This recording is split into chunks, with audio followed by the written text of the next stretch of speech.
Bonjour Wendy, ça va? Oui, ça va. Bon, alors il paraît que tu veux changer de voiture et passer à un modèle électrifié? Exactement, mais j'hésite entre l'électrique, l'hybride ou l'hybride rechargeable, je sais pas. C'est un très joli projet, mais au-delà de l'impact environnemental, il y a plein d'autres avantages. Eh ben, je veux bien tester. On commence par laquelle? Allez, l'hybride rechargeable. Allez, on y va. Super, Après on y toi. va, merci.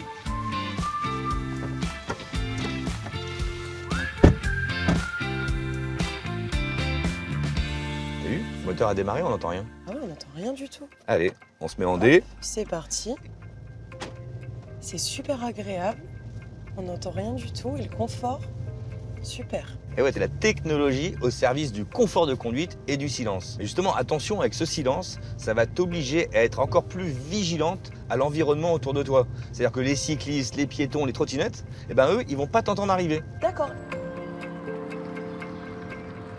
Et qu'est-ce que tu peux me dire sur cette belle voiture? L'hybride rechargeable, tu vois, Wendy, c'est le trait d'union entre la voiture classique et la voiture électrique. Donc ça te permet déjà de pouvoir faire 50 à 60 km selon la voiture en mode 100% électrique. Et puis en plus, tu n'as pas trop la contrainte de recharge. Il te suffit juste de te brancher, tu vois, une prise secteur. Et puis pas de panique, hein, si tu n'as plus du tout de batterie, t'inquiète pas, il y a le moteur thermique qui prend le relais. Ah oui, d'accord, c'est plutôt rassurant. Et donc du coup, quelle est la différence avec l'hybride? Bon, bah, la voiture hybride, déjà, tu vois, c'est que tu n'as plus de prise, donc tu peux pas la recharger, mais tu as toujours deux moteurs. D'accord, et comment on fait pour passer de l'un à l'autre? Le moteur électrique, il est là pour t'aider au moment où la voiture consomme le plus, c'est-à-dire au démarrage ou quand tu as besoin d'accélérer. Et il se recharge en roulant, c'est-à-dire sur les phases de décélération ou de freinage avec ce fameux système de récupération d'énergie. Par contre, pas plus de 5 km d'autonomie. D'accord, et on économise beaucoup par rapport au thermique?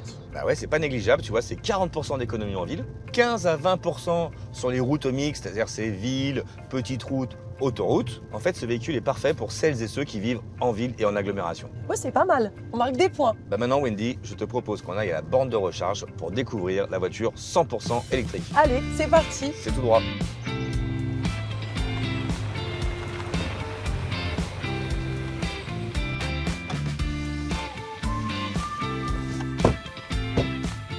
Et donc là, cette voiture roule sans essence. Exactement, ça c'est une voiture 100% électrique et son grand atout, zéro émission de CO2. T'as bien des prises électriques chez toi? Pourquoi tu vas me dire que cette voiture se branche sur n'importe quelle prise? Exactement, son temps de charge c'est environ 8 à 10 heures, le temps de faire un gros dodo quoi. Est-ce que ça va suffire? Parce que moi, pour aller au travail, c'est 50 km aller-retour. Non mais t'es large là, parce que l'autonomie de ces voitures c'est de 100 à 500 km. Et puis le top, c'est si tu peux la recharger quotidiennement. Et pour les longs trajets, une pause toutes les 2 heures pour faire le plein d'énergie pour toi et pour la voiture. Merci Anthony pour cette super expérience. Ouais, dis-moi sans vouloir t'influencer, tu préfères laquelle? Bon, on refait un tour pour savoir? Ah, tu veux qu'on y retourne? Ouais. Allez, bon.